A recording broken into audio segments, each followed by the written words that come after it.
Assalamualaikum warahmatullahi wabarakatuh. Ya, baik teman-teman, pada kesempatan kali ini kami dari kelompok 2 akan melakukan penjelasan tentang implementasi program untuk mencari akar persamaan non-linear menggunakan dua metode, yaitu metode regulaasi dan metode Iterasi.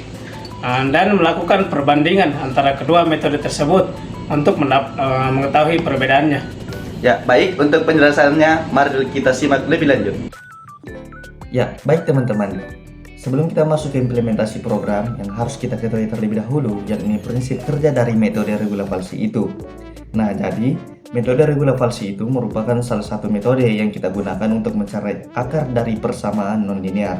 Nah, untuk menjalankan metode regulaasi, kita menentukan sebuah titik, yakni titik A dan titik B, yang saling berlawanan tanda fungsi, sehingga kita mendapatkan prasyarat yakni FA dikali FB lebih kecil dari 0.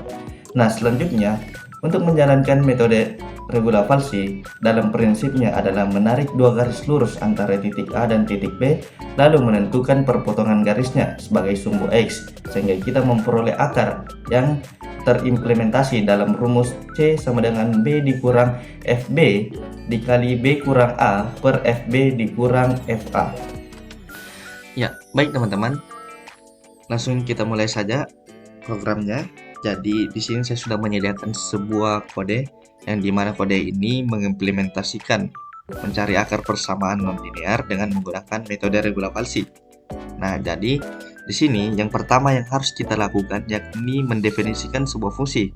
Nah, di sini saya mendefinisikan sebuah fungsi y. Nah, nilai dari fungsi ini adalah X pangkat 3 dikurang 4X dikurang 9.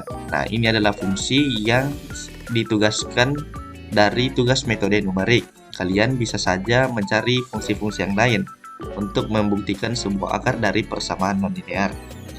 Nah, selanjutnya kita harus menentukan batas epsilonnya.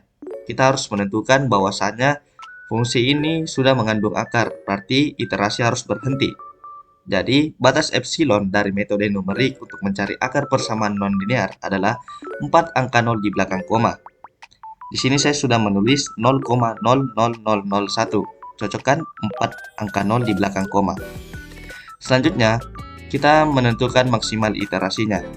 Jangan sampai kalian tidak menentukan, karena maksimal iterasinya ini sangat penting agar iterasi dalam kondisi yang terus-menerus mengulang itu bisa berhenti. Selanjutnya kita menentukan batas bawah dan batas atasnya. Nah, ini sangat penting untuk mencari sebuah akar dari fungsi yang tersedia. Nah, di sini saya menggunakan X0 sebagai batas bawah dan X1 sebagai batas atas. Selanjutnya ada for I sama dengan 1 dibanding maksimal iterasi. Nah, di sini kita harus membuat sebuah perulangan. Perulangan ini tujuannya agar iterasi yang dilakukan dapat terus-menerus sampai mendapatkan sebuah akar. Nah, di sini di dalam perulangan mengandung sebuah rumus. Nah, rumus inilah yang saya sebutkan tadi, yang C sama dengan B dikurang FB dikali B kurang A per FB dikurang FA. Nah, inilah rumusnya. X sama dengan X1 dikurang fungsi yang dicari dalam kurang X1 dikali X1 kurang X0 dibagi fungsi yang dicari dalam kurang X1 dikurang fungsi yang dicari X0. Nah, selanjutnya kita masukkan ke dalam fungsi yang dicari, yang dimana fungsi yang dicari ini kita sudah definisikan dalam variabel Y. Selanjutnya kita buat pengkondisian. Nah, pengkondisian ini sangat penting untuk menentukan seberapa banyak iterasi yang kita lakukan. Nah, kondisinya, jika nilai absolut lebih kecil dari epsilon, maka iterasi berhenti. Di sini sudah terdapat elemen-elemen iterasi ke akar yang dicari dan nilainya. Berarti, jika nilai absolut lebih kecil dari epsilon, maka proses printf yakni elemen-elemen di dalam ini maka akan berhenti. Nah, sebaliknya, jika nilai absolut masih lebih besar dari epsilon, maka printf akan mencetak iterasi sampai mendapatkan sebuah akar. Akarnya itu sampai 0 4 angka, 0 di belakang koma. Kondisi ini juga digunakan untuk memperbarui nilai x0 dan x1 agar tetap berada di sekitar akar. Nah, selanjutnya kita membuat juga pengkondisian. Pengkondisian ini untuk apabila jika tanda hasil perkalian fx dan fx0 negatif, berarti akar berada di antara x0 dan x, sehingga x1 diperbarui menjadi x, jika tidak x0 diperbarui menjadi x. Nah, bisa kita lihat di sini, ini adalah pengkondisian agar x nilai batas bawah dan nilai batas atasnya berubah seiring iterasi berjalan. Maka x0 dan x1 ini akan mengikut ke dalam proses iterasi secara terus-menerus. Ya teman-teman, selanjutnya mari kita run. Nah, di sini di dalam metode ini kita disuruh untuk menginput nilai batas bawahnya terlebih dahulu. Di modul saya mendapatkan nilai batas bawah dengan angka 2 dan batas atas dengan angka 3. Nah, bisa kita lihat di sini iterasi akan terus dilakukan sampai kita mendapatkan 4 angka 0 di belakang koma, dan iterasi dilakukan sebanyak 7 kali. Nah, metode regula falsi ini menentukan sebuah akar dengan menggunakan rumus yang sudah saya sebutkan. Nah, dari rumus itu dia akan melakukan pengkondisian secara terus-menerus sampai mendapatkan 4 angka 0 di belakang koma. Nah, kesimpulannya, kode ini secara iteratif mendekati akar persamaan dengan metode regula falsi. Dengan memberikan nilai awal yang cukup dekat dengan akar, program ini dapat menghitung nilai akar dengan tingkat ketelitian yang tinggi hingga batas toleransi epsilonnya.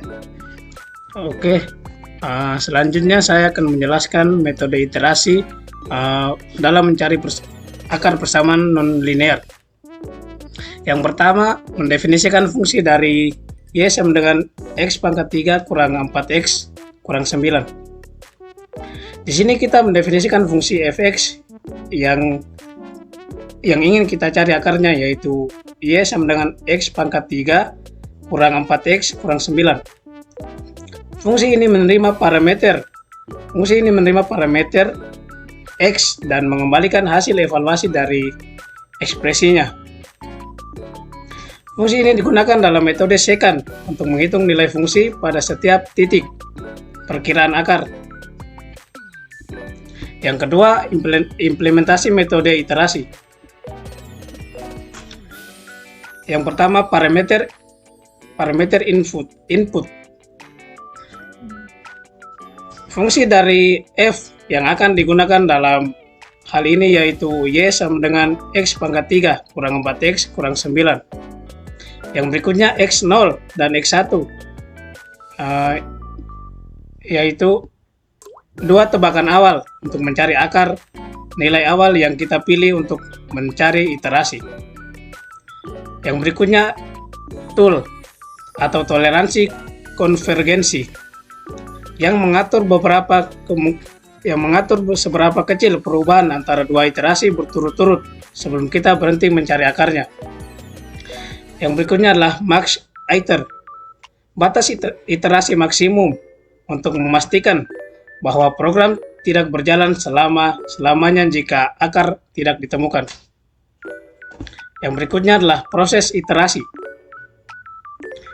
Di dalam while loop, kita melakukan iterasi hingga mencapai batas max iter atau hingga akar ditemukan. Berikut adalah langkah-langkah yang dilakukan pada setiap iterasi. Yang pertama, evaluasi fungsi. F0 sama dengan F dalam kurung X0, yaitu evaluasi fungsi di titik pertama. F1 sama dengan F dalam kurung X1, yaitu evaluasi fungsi di titik kedua.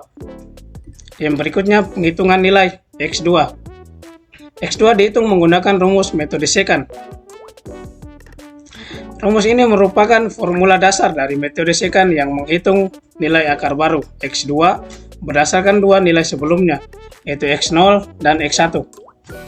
Yang berikutnya evaluasi fungsi.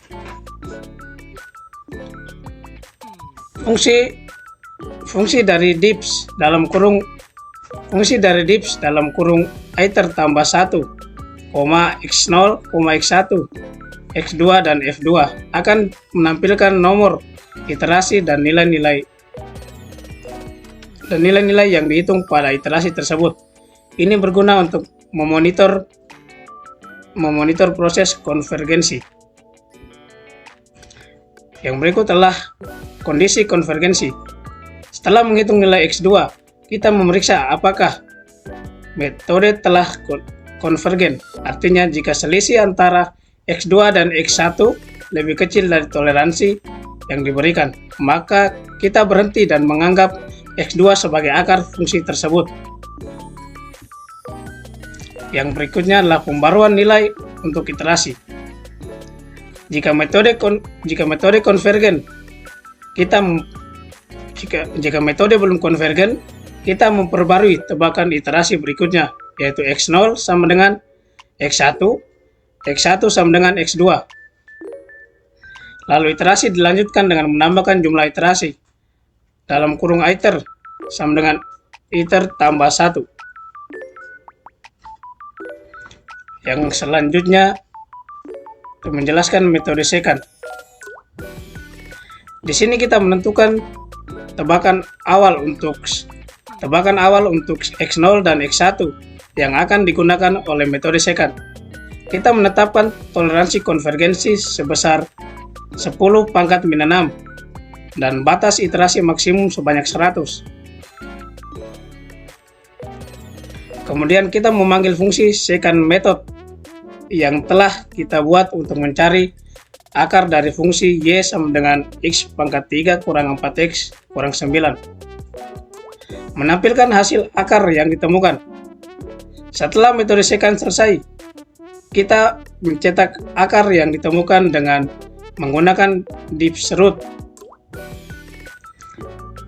Ini akan menampilkan nilai akar yang ditemukan oleh metode secant setelah iterasi. Di sini sudah tampil output iterasi, di mana iterasi dilakukan sebanyak 6 kali. Tetapi iterasi yang mengandung akar sudah didapat pada iterasi keempat dengan nilai X0 sama dengan 2,6932515, X1 sama dengan 2,7071929 dan X2 2,7065240 dengan nilai fx min 0,000720, di mana nilai fx ini sudah memenuhi syarat untuk batas epsilon dalam mencari akar persamaan non-linear. Sekian video penjelasan dari kami, dan kami akhiri dengan ucapan Wassalamualaikum warahmatullahi wabarakatuh.